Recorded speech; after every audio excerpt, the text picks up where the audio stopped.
So, Hare Krishna devotees, welcome to our Bhagavatam Sunday sessions. So, today we're going to do a quick review of chapter 2. We finished up to shloka number 15 last time. So, we need to continue from shloka 16. If we can take it all the way up to shloka 22 today, we will do that. And also read Prabhupada's purport.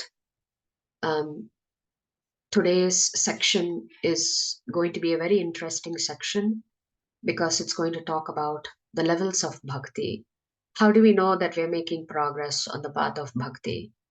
Now, typically, we would have heard about the 9 stages of bhakti, starting with Shraddha.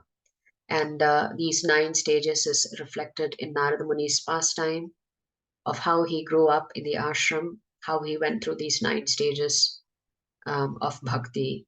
But Srila Vishwanath Chakravarti Thakur writes a 14-stage progress on the path of Bhakti Yoga. So let's look at those 14 stages, which is what shlokas 16 to 22 cover. It'll include the 9 that we talked about, but it has some intermediary stages as well. So what is important to understand is that if we try to evaluate ourselves against this backdrop of these 14 stages, it's like a sliding scale. So you move, it's not that you have a finite movement from one stage to another. It's not that when you reach one stage, you have perfected the previous stages. It's a gradual progress until you reach the stage of Prema Bhakti for the Supreme Lord. So just to refresh our memories, I actually was very fortunate enough to get the slides from His Grace Radhesham Prabhu's website. So chapter 2 of Canto 1 is titled Divinity and Divine Service. So if we recall, in chapter 1, the sages in Naimisharanya have posed the 6 questions to Suta Goswami, who has arrived there. And so chapter 2 begins with the expectation that Suta Goswami will answer those 6 questions posed by the Naimisharanya sages. Just to refresh our memory, what those 6 questions were. The first question was, what is the ultimate good for all the people in general? Which means, if we have to look at overall prosperity, well-being of a human being, what is it that a human being has to follow? So that's the question. That's the first question that the sages ask, which is, what is the absolute and ultimate good for the people in general? Which means, what should people at a minimum be doing that's going to be good for them? Good for them, obviously, spiritually. So anything that benefits you spiritually will automatically also benefit you materially. Although when you're pursuing the path of spirituality, our focus is not so much on material things. Our focus is on seva vritti, the opportunity to offer services to the Lord in an unconditional manner, and also in a way that is continuous, in the sense there is no interruption to this kind of seva that we do for the Lord. So that was the first question posed by the sages of Naimisharanya to Suta Goswami. The second question posed was, there are so many scriptures, and for those who attended the session in the temple today, His Grace Dinabandhu Prabhu was saying that if you put together all of the scriptures, all of the Vedas, you will come across a total of 4 lakh verses in Sanskrit. That many shlokas are there, 4 lakh shlokas. So definitely in Kali Yuga, we don't have the capacity, the intelligence, the memory power to really understand such 4 lakh verses. I mean, we struggle to understand even one verse in Bhagavad Gita or maybe a few verses in Bhagavatam. It takes us several years, sometimes several months, sometimes to really understand the deeper meaning behind the shlokas. Therefore, the second question that the sages ask in Naimisharanya is, can you just condense all of the scriptures and tell us what is the ultimate good? What is contained in the scriptures that we have to follow? So let us say in 4 lakh verses, let's just say for the sake of it, there are 2,000 instructions. How on earth are we going to remember those 2,000 instructions? How are we going to remember how to follow those instructions? What to speak of whether we can even um, follow it properly in the right mood, in the right spirit, etc. So the second question asked was, what is the essence of everything that is contained in the scriptures? There's got to be a single sentence summary of everything, right? What is the ultimate goal for us? And what can we learn from the scriptures? That was the second question. The third question that was asked is, why did Lord Krishna appear? Specifically, why did he appear as the son of Devaki and Vasudeva? Why did he appear in the womb? That's the question. That's how they asked the question. Why did the Lord occupy the womb of Mother Devaki and Vasudeva? The fourth question that was asked is, can you describe the various avatars of the Lord, all his various Purusha incarnations? We talked about that. And then the next question that was asked is, what are his Leela avatars, the Purusha avatars and the Leela avatars? And we discussed the Purusha avatars are the Vishnu Tattva avatars. And then the Leela avatars are all the transcendental pastimes of the Supreme Lord. Um, so you could say Rama Leela, Krishna Leela, etc. So some of the avatars of the Lord, he comes to really give a lot of pleasure and bliss for his devotees.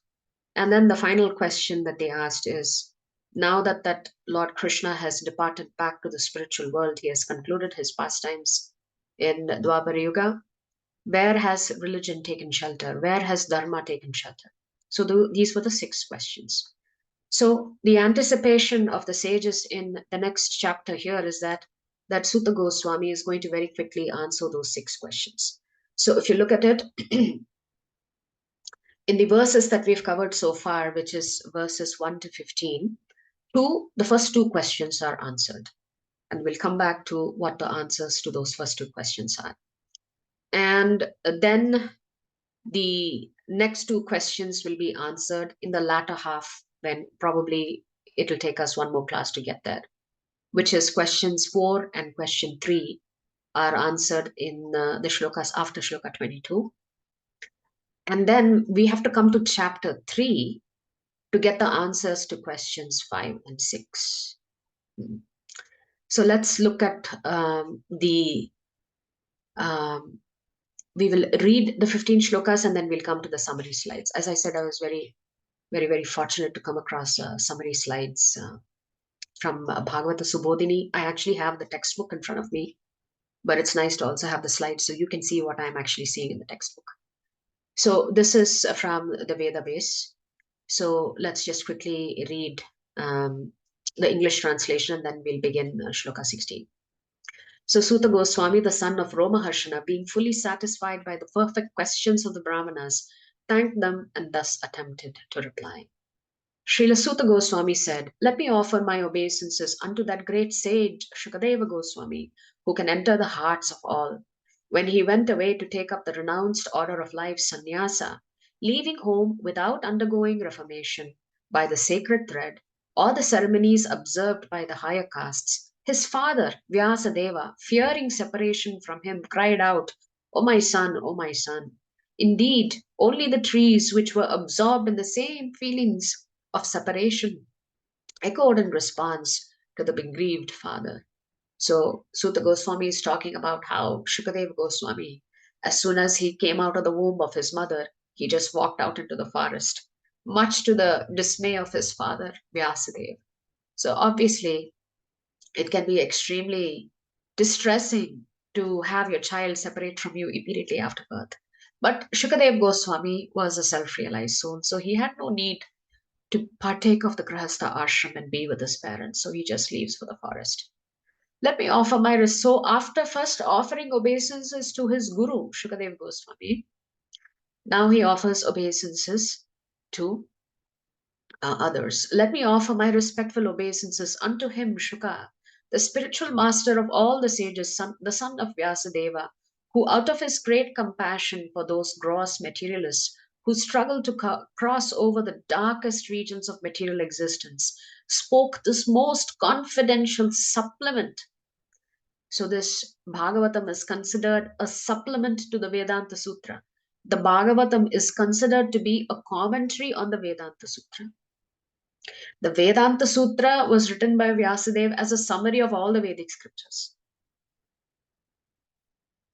So the natural commentary accepted by the Gaudiya Vaishnavas of the Vedanta Sutra is actually Srimad Bhagavad. Spoke this most confidential supplement to the cream of Vedic knowledge after having personally assimilated it by experience. Before reciting the Srimad Bhagavatam, which is the very means of conquest, one should offer respectful obeisances unto the personality of Godhead, Narayana, unto Naranarayanan Rishi, the supermost human being, unto Mother Saraswati, the goddess of learning, and unto Srila Vyasadeva, the author. This is a shloka that we recite before each Bhagavatam class, right? Narayanam namaskritya naram chaiva narottamam devim saraswatim vyasam tato jayam udirayet. This is that shloka, the fourth shloka. O sages, I have been justly questioned by you. Your questions are worthy because they relate to Lord Krishna and so are of relevance to the world's welfare. Only questions of this sort are capable of completely satisfying the self. After offering his obeisances to his spiritual master and then to 4 other personalities, Suta Goswami is glorifying the sages for asking such intelligent and valuable questions, the answers to which is going to benefit all of humanity. The supreme occupation, dharma. So, what is dharma is actually being answered here. The supreme occupation for all humanity is that by which men can attain to loving devotional service unto the transcendent Lord. Such devotional service must be unmotivated and uninterrupted to completely satisfy the self. This is the answer to the first question. The first question is, what is the ultimate good for the people in general? Definitely for people in Kali Yuga. And how is Suta Goswami answering this question? Suta Goswami is saying the ultimate good for everyone is to perform devotional service to the Supreme Lord, Hari. And he is also qualifying that statement. Not any kind of devotional service when you feel like it, when you're in a good mood, or when you are in distress. No. Such devotional service should be unmotivated, which means when you approach the Lord, you should not ask him, give me this, give me that, because then you're troubling the Lord. So when you approach the Lord and offer him service and offer him glorification and offer him your prayers and express your gratitude, you have zero motivation except to say thank you, thank you, thank you, thank you. And this thank you should be uninterrupted. Your seva to the Lord should be uninterrupted. Then Suta Goswami says, you will be satisfied. To the second question, which is, what is the essence of all the Vedic scriptures? Can you please summarize it in one sentence? That is in Shloka 7. By rendering devotional service unto the personality of Godhead Sri Krishna, one immediately acquires causeless knowledge and detachment from the world. So how do you develop the desire to go back to Krishna if you still have so much attachment to everything around you? The answer to that is very simple. We have to become the servant of the servant of the servant of Lord Krishna. And by this process, now the qualifier here is immediately, not even gradually. By rendering devotional service unto the personality of Godhead, Sri Krishna, assuming it is unmotivated and uninterrupted, then one immediately acquires causeless knowledge and detachment from the world.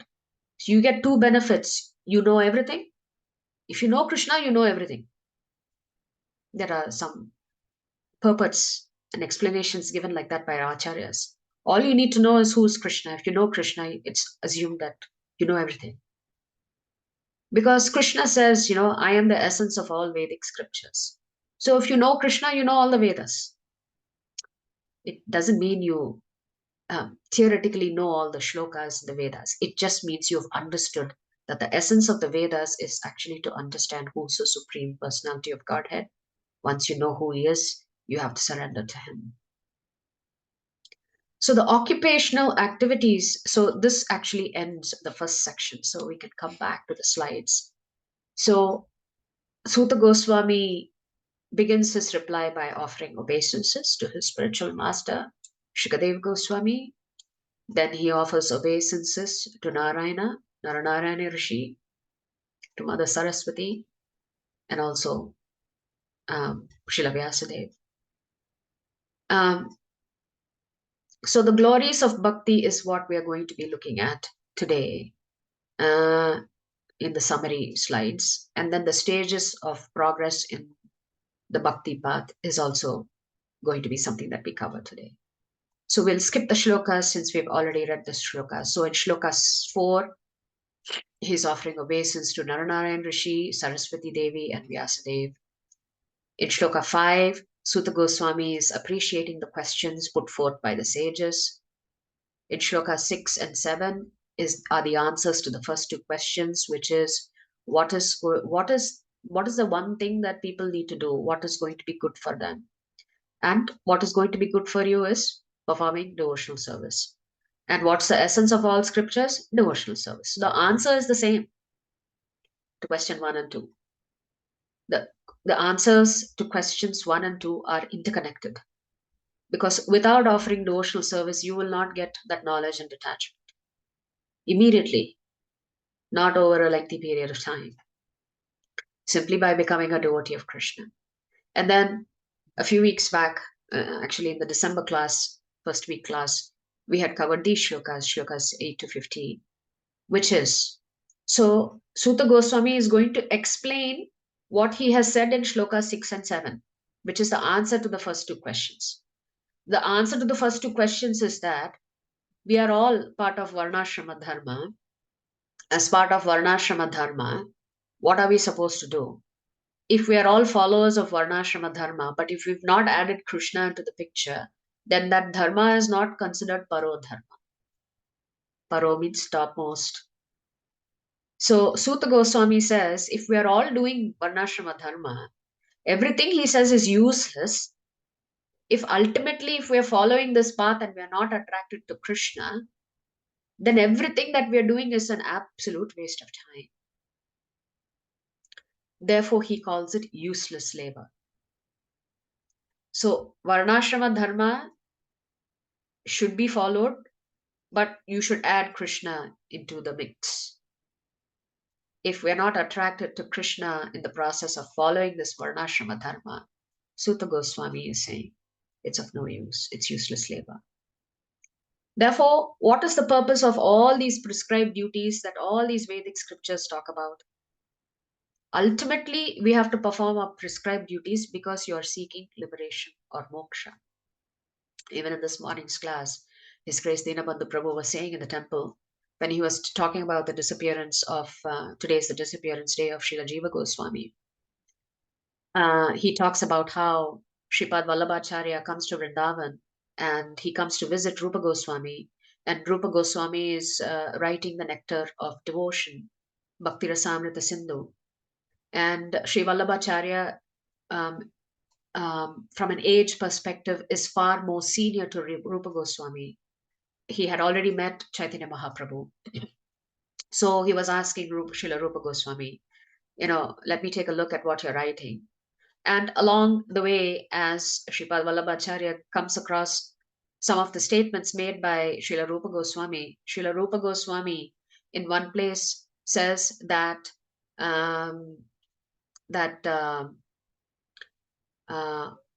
what is that? Bhukti and Mukti are like demons. They are like pisachis. And he protests. Vallabhacharya says, you made a mistake here. How can you say the whole of Bhagavatam talks about Mukti?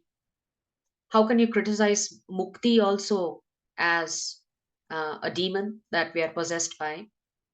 So Srila Rupa Goswami, being much more junior and showing proper etiquette to a senior Vaishnava, simply just bows down his head and says, yes, you're right.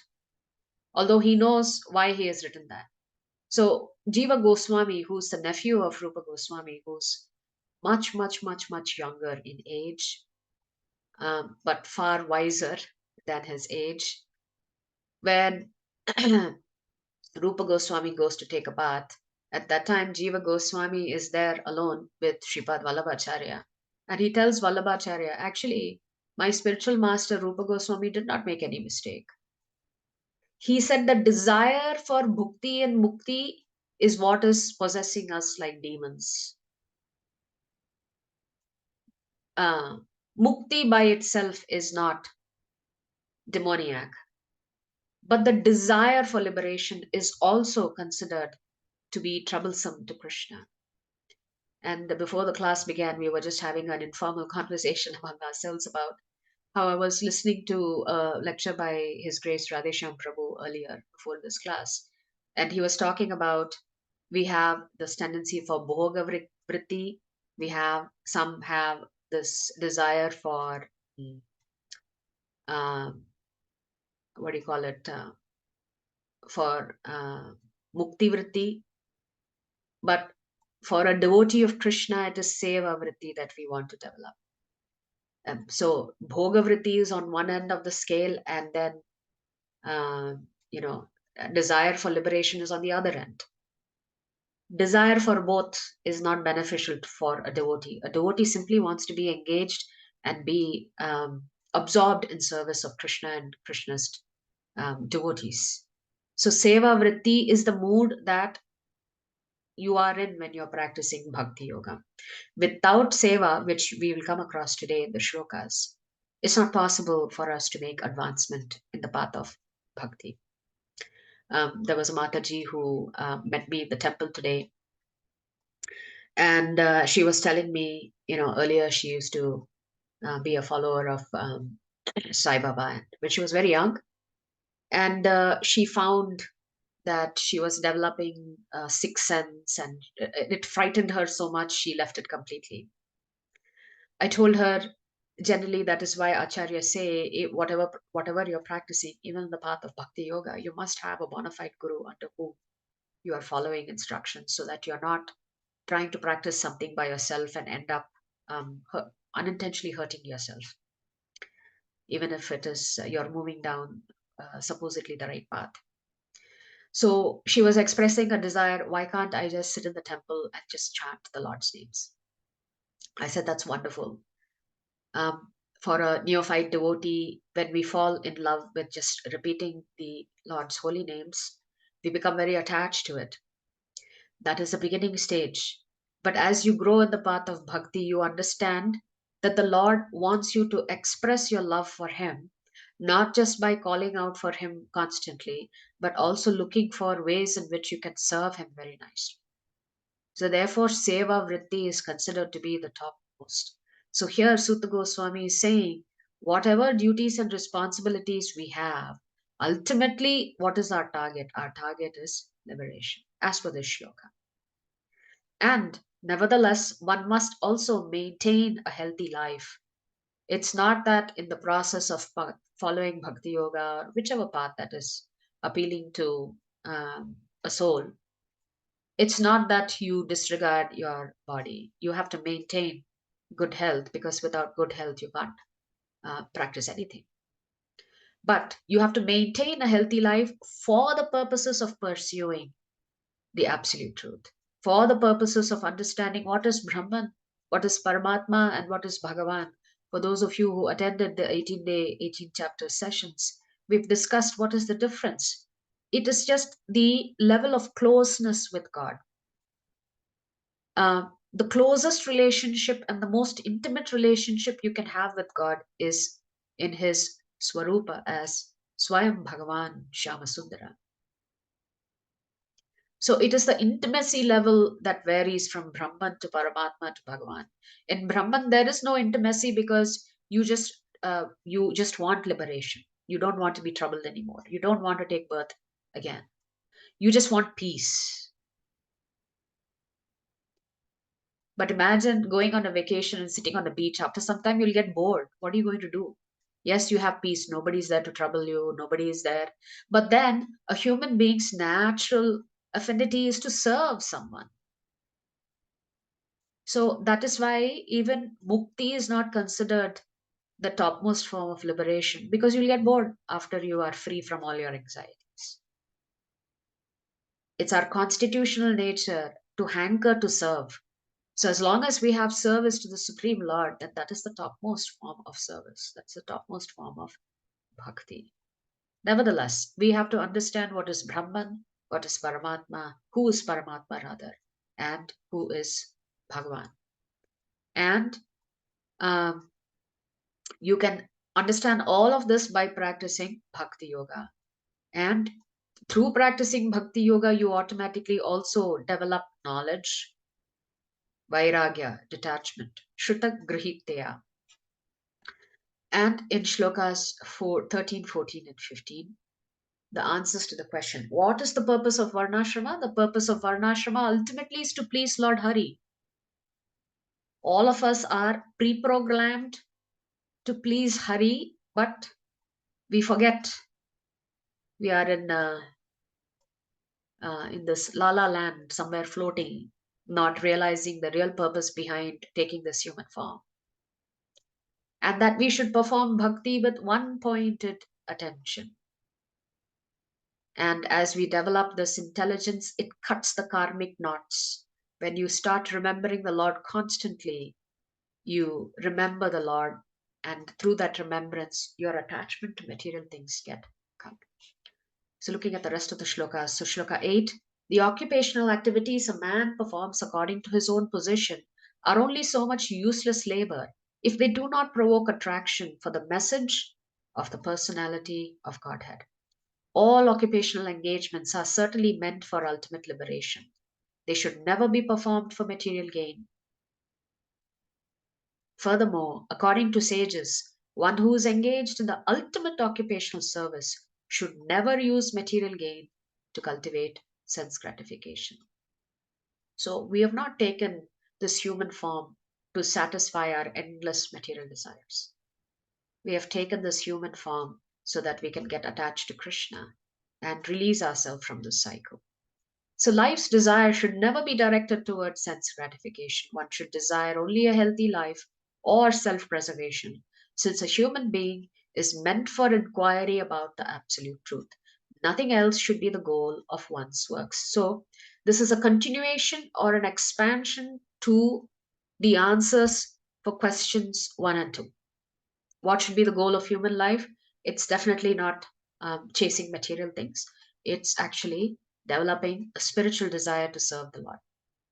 Learned transcendentalists who know the absolute truth call this non dual substance Brahman, Paramatma, or Bhagavan. The seriously inquisitive student or sage, well equipped with knowledge and detachment, realizes that absolute truth by rendering devotional service in terms of what he has heard from the Vedanta Shruti. O best among the twice born, it is therefore concluded that the highest perfection one can achieve by discharging the duties prescribed for one's own occupation, according to caste divisions and orders of life, is to please the personality of Godhead. So ultimately, the four varnas and the four ashramas have to cooperate to serve and please the Supreme Lord. So, whatever we do, the Lord should be the center of our attention always. Everything else is peripheral. Therefore, with one pointed attention, one should constantly hear about, glorify, remember, and worship the personality of Godhead, who is the protector of the devotees. And where we stopped last time, with sword in hand, intelligent men cut through the binding knots of reactionary work by remembering the personality of Godhead.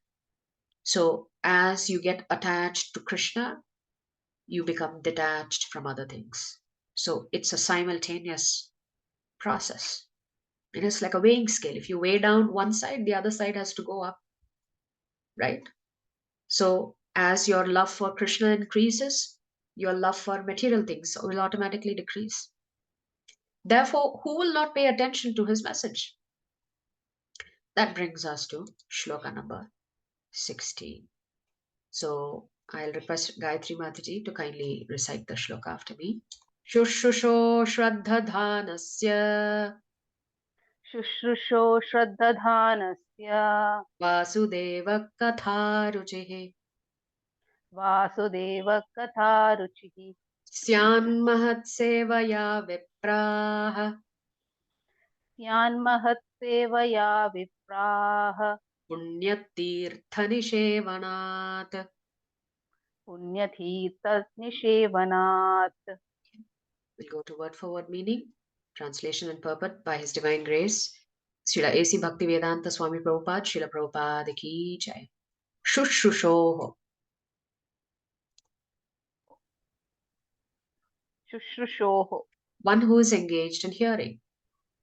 one who is engaged in hearing. Shraddha Dhanasya, श्रद्धधानस्य, with care and attention. with care and attention. Vasudeva, Vasudeva, in respect to Vasudeva. in respect to Vasudeva. Katha, Katha, the message. the message. Ruchihi, Ruchihi, affinity. affinity. Syat, Syat, is made possible. is made possible. Mahat Sevaya, Mahat Sevaya, by service rendered to pure devotees. by service rendered to pure devotees. Vipraha, Vipraha, or twice born. O twice born. Punyatirtha, Punyatirtha, those who are cleansed of all vice. those who are cleansed of all vice. Nishevanat, Nishevanat, by service. by service. Translation. O twice born sages, O twice born sages, by serving those devotees by serving those devotees who are completely freed from all vice, who are completely freed from all vice, great service is done. great service is done. By such service, By such service, one gains affinity for hearing the messages of Vasudeva. one gains affinity for hearing the messages of Vasudeva. Yes. So, as we said, if we look at the next 7 shlokas, which is 16 to 22, it's going to talk about the various stages of bhakti. Not sure if we'll be able to finish all the shlokas today, but let's look at the purport and then discuss actually what Sutta Goswami is saying here. So, in shlokas 1 to 5 of chapter 2, Sutta Goswami was offering obeisances and beginning his response to the sages. And then in shloka 6 and 7, the direct response to questions 1 and 2. And in shlokas 8 to 15, an expansion of what is actually the purpose of Varnashrama Dharma. Why did the Lord create 4 Varnas and 4 Ashramas? For the purposes of them actually serving Him. So the conclusion is that we all have to perform bhakti and worship the Lord. So, what is this bhakti and how does it look like for a practitioner? How do they know? Are they making progress? Are they stuck in a particular stage? How do they actually move from stage to stage? So, this 14 stages of bhakti is based on Srila Vishwanath Chakravarti's Thakur, Srila Vishwanath Chakravarti Thakur's purports written to these shlokas. So, let's see what Prabhupada is stating here. The conditioned life of a living being is caused by his revolting against the Lord.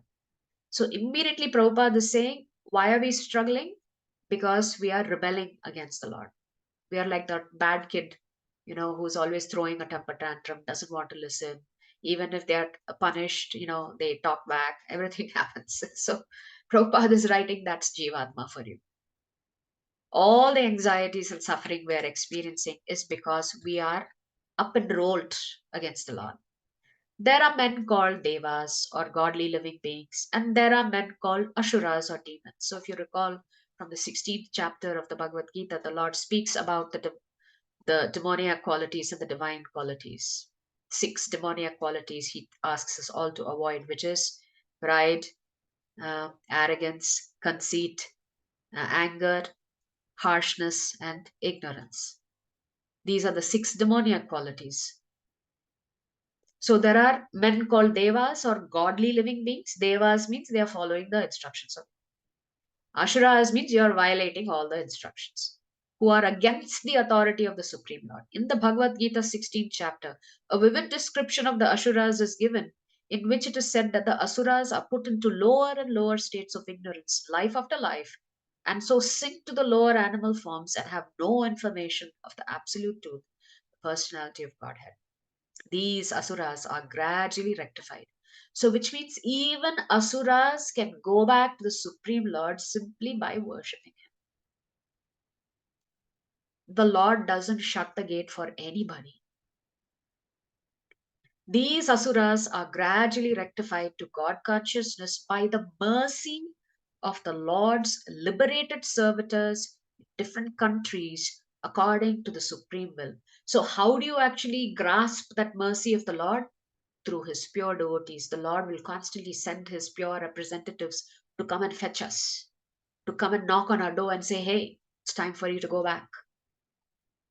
It's time for you to awaken spiritually, develop your consciousness, and go back to the spiritual world where you're meant to serve the Lord.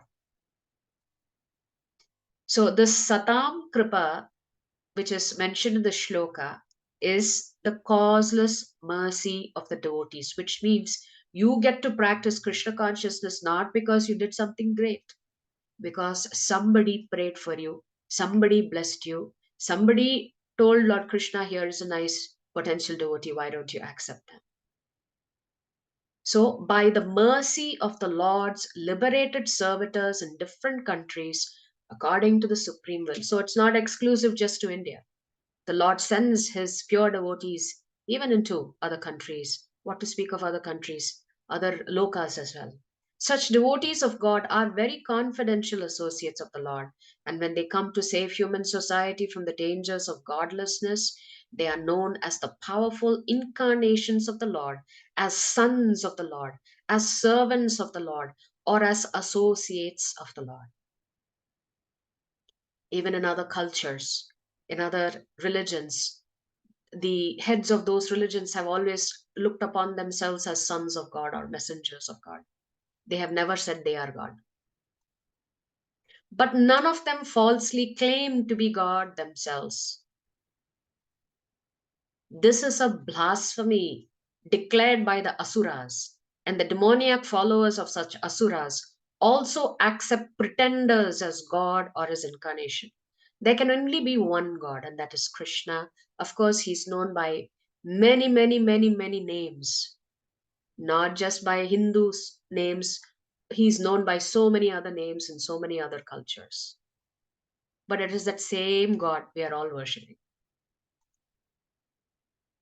But the most foremost of the Lord's name is Krishna, because the word Krishna itself means all attractive. In the revealed scriptures, there is definite information of the incarnation of God. No one should be accepted as God or an incarnation of God unless he is confirmed by the revealed scriptures. Scriptures will always tell you when the Lord's representatives are about to come. There are a lot of confirmations in the scriptures. The servants of God are to be respected as God by the devotees who actually want to go back to Godhead. So, Prabhupada is making a very important statement here.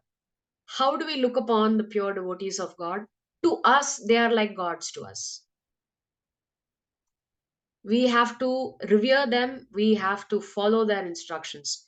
Prabhupada says the best way you can repay me is by simply following my instructions and cooperating very nicely to further expand this movement. So if we do our bit to please Srila Prabhupada, then Srila Prabhupada has already sent a recommendation letter to Krishna for us. Your Guru has sent a recommendation letter to Krishna. And Krishna does not refuse recommendation letters from pure devotees. Such servants of God are called Mahatmas or Tirthas, and they preach according to particular time and place, which means not all preaching will be 100% identical. The teachings may vary based on time, place, and circumstance. The servants of God urge people to become devotees of the Lord. So, how do you know that someone is a truly a pure bhakta of the Lord? That pure bhakta will say, worship Krishna, become his devotee, surrender to him. They will never say, worship me because I am God. They never tolerate being called God.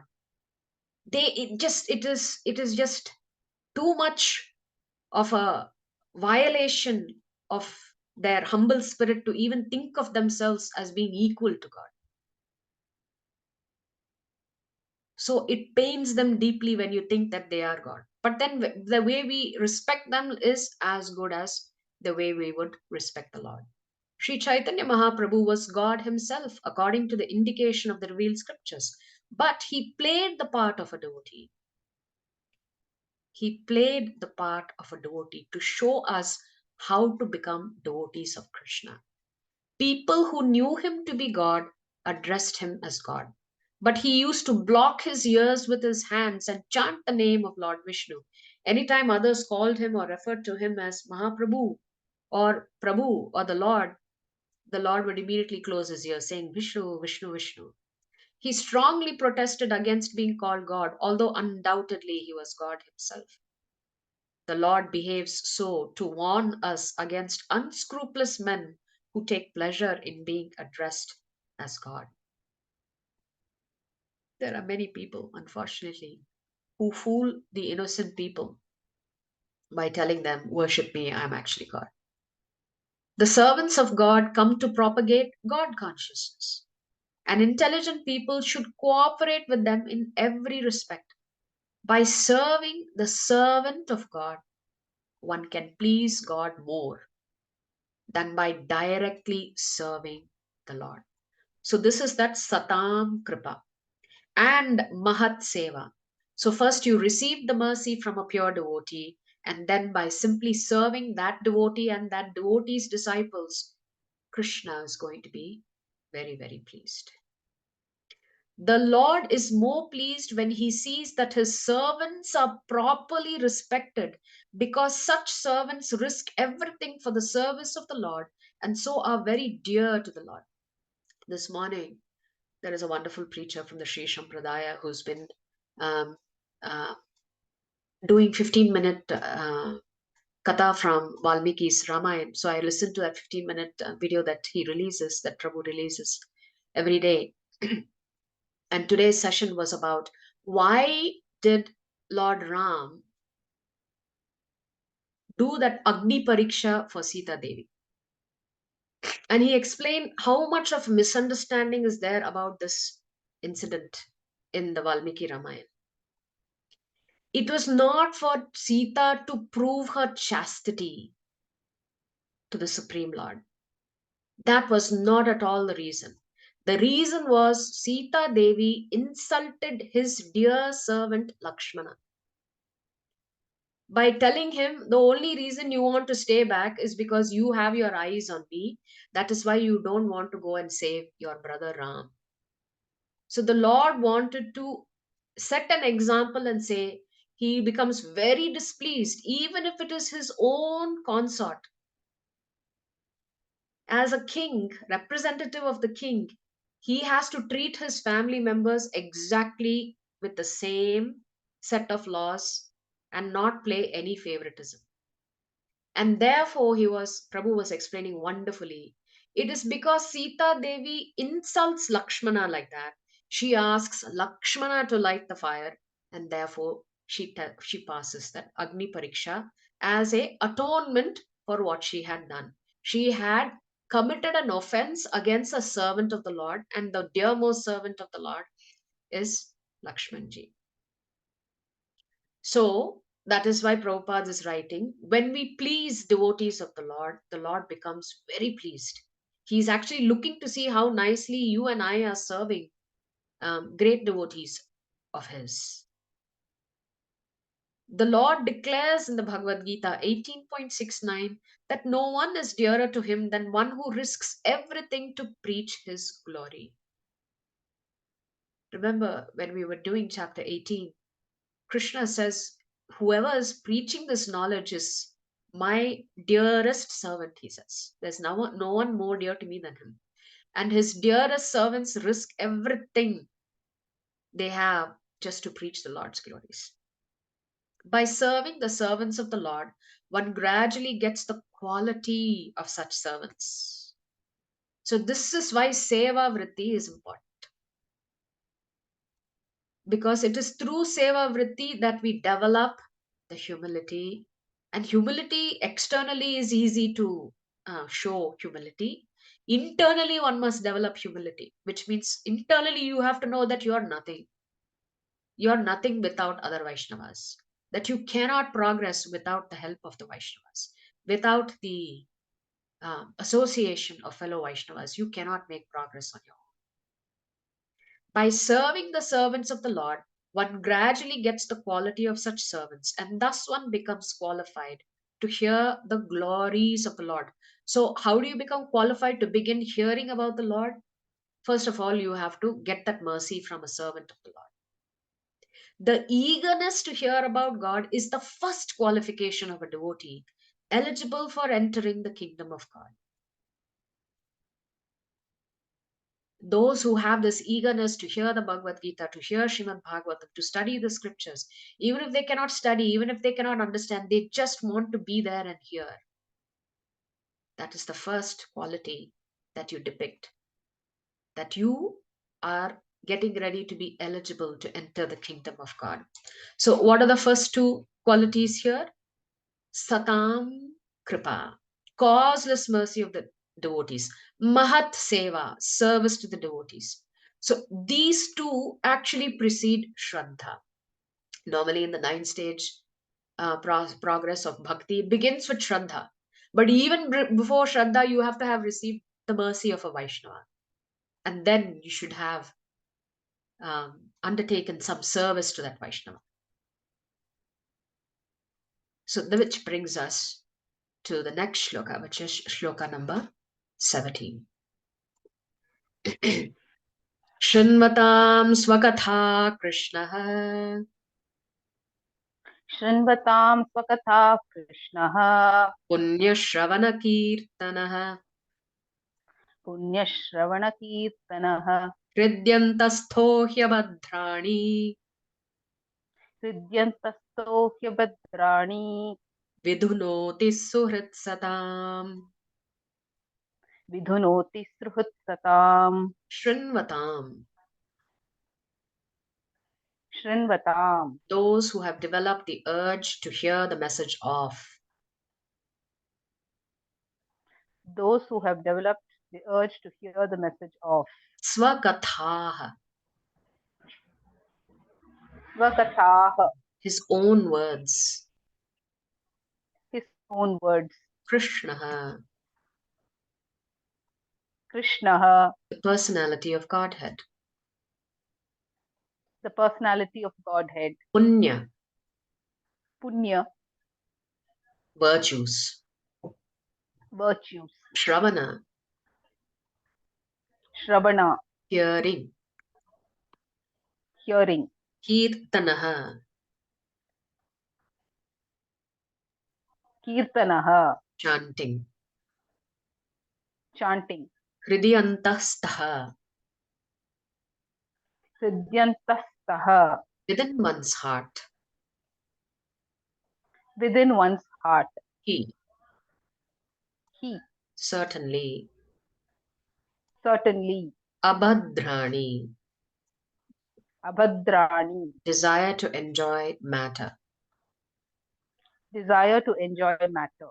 Vidhunoti, Vidhunoti, cleanses. cleanses. Suhrit, Suhrit, benefactor. benefactor. Satam, Satam, of the truthful. Of the truthful. Translation. Sri Krishna, Sri Krishna, personality of Godhead, the personality of Godhead, who's the Paramatma, who is the Paramatma, super soul in everyone's heart, super soul in everyone's heart, and the benefactor of the truthful devotee, and the benefactor of the truthful devotee, cleanses desire for material enjoyment cleanses desire for material enjoyment from the heart of the devotee from the heart of the devotee who has developed the urge to hear his messages, who has developed the urge to hear his messages, which are in themselves virtuous which are in themselves virtuous when properly heard and chanted. when properly heard and chanted. So, in this particular purport, we are going to look at Shraddha, which we generally understand as the first stage of that. Without faith, you have to have some transcendental faith if you want to make progress on the path of bhakti. Without faith, nothing is possible. So Prabhupada writes here, messages of the personality of Godhead Sri Krishna are non-different from him. Whenever, therefore, offenseless hearing and glorification of God are undertaken, it is to be understood that Lord Krishna is present there in the form of transcendental sound, which is as powerful as the Lord personally. So, even with us reading these shlokas, we may not fully comprehend these shlokas, we may not be able to recite it properly. Even just hearing these shlokas itself, the Lord is present here with us. But then the hearing should be offenseless, which means your mind shouldn't be wandering here and there, which is, of course, the general tendency that we are not able to pay complete attention when we are in class. It's very, very difficult to do that, but we can develop this ability when we have this love to hear about the Lord. So the Lord is present in transcendental sound, and therefore the sound, the Shabda, is as powerful as the Lord Himself being there personally. Sri Chaitanya Mahaprabhu, in his Sikshastakam, declares clearly that the holy name of the Lord has all the potencies of the Lord, and that He has endowed His innumerable names with the same potency. Snam Namakari Bahuda, that's that particular shloka that Srila Prabhupada is referring to. There is no rigid fixture of time, and anyone can chant the holy name with attention and reverence at his convenience. The Lord is so kind to us that He can be present before us personally in the form of transcendental sound. But unfortunately, we have no taste for hearing and glorifying the Lord's name and activities. We have already discussed developing a taste for hearing and chanting the holy sound. It is done through the medium of service to the pure devotee of the Lord. How do you develop the taste for chanting? By developing the taste for seva vritti, for devotees and representatives of the Supreme Lord. The Lord is reciprocally respondent to his devotees. When he sees that the devotee is completely sincere in getting admittance to the transcendental service of the Lord and has thus become eager to hear about him, the Lord acts from within the devotee in such a way that the devotee may easily go back to him. The Lord is always responding to your thoughts about him. The Lord is more anxious to take us back into His kingdom than we can desire. Prabhupada is just writing so sweetly here. The Lord has more anxiety that He wants us back than we can have any anxiety or desire. The quantum of anxiety that the Lord has to get the soul back to Him is far more than the desire that we may have to go back to the Lord. Most of us do not desire at all to go back to God. Only a very few men want to go back to Godhead. But anyone who desires to go back to Godhead, Sri Krishna helps in all respects. So Prabhupada is writing that so emphatically. But anyone who desires to go back to Godhead, Sri Krishna helps in all respects. One cannot enter to the kingdom of God unless one is perfectly cleared of all sins. The material sins are products of our desires to lord it over material nature.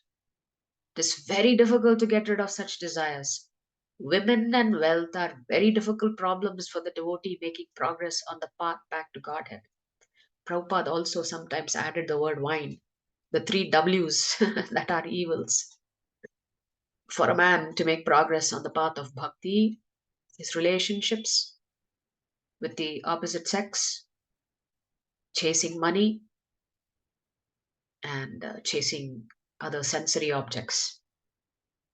Many stalwarts in the devotional line fell victim to these allurements and thus retreated from the path of liberation. But when one is helped by the Lord Himself, the whole process becomes as easy as anything by the divine grace of the Lord. If you're sincere, the Lord will be sincerely helping you, pushing you along. To become restless in the contact of women and wealth is not an astonishment, because every living being is associated with such things from remote time, practically immemorial, and it takes time to recover from this foreign nature. But if one is engaged in hearing the glories of the Lord, gradually he realizes his real position. By the grace of God, such a devotee gets sufficient strength to defend himself from the state of disturbances, and gradually all disturbing elements are eliminated from his mind. So, in Shloka number 16, Shraddha, Sadhu Sangha, and Bhajana Kriya is covered. In Shloka 17, Bhajana Kriya and Anartha Nivritti, which is the stage when you let go of all of those um, vices that prevent you from making progress on the path of bhakti. So, we'll come back to this slide again. So, we said Satam, Kripa, Mahat Seva, Shraddha, faith is developed by serving the devotees. That's why you have to serve the devotees. Then this is called Guru Padashrayaha. When you begin, when you know you have to be under the protection and guidance of a guru, that's when you'll go in search of shelter of that guru. Then this initial taste to worship the Lord, which is mentioned in Shloka number 17 that we just discussed, is Bhajaneshu Spriha. Bhajaneshu Spriha means developing that eagerness to worship. You may not have full taste to worship, but if somebody tells you, every morning you have to get up and offer at least some flowers to the Lord, put a little tulsi leaf with some chandan at the lotus feet of the Lord, these are easy things for you to do. So you become attracted to doing these small things as a first step in your process of learning how to worship the Lord. So this Bhajaneshu Spriha, the eagerness to worship, is what is discussed here in the 17th shloka. And then this Anartha Nivritti is also discussed here. By serving the devotees and by developing this taste, you slowly begin to develop love for the Lord. You're far away from love for the Lord, but you've just started down that path. So we will stop here. We have 18, 19, 20, 21, and 22 to go through. 18 is a famous shloka which we normally recite. Nashtaprayesha bedreshu nityam bhagavata sevaya bhagavatyuttama shloke bhaktir bhavati naishtiki. We'll just quickly read the translation, but we'll pick up the shloka recitation and the purport next Sunday. By regular attendance in classes on the Bhagavatam and by rendering of service to the pure devotee, all that is troublesome to the heart is almost completely destroyed. And loving service unto the personality of Godhead, who is praised with transcendental songs, is established as an irrevocable fact.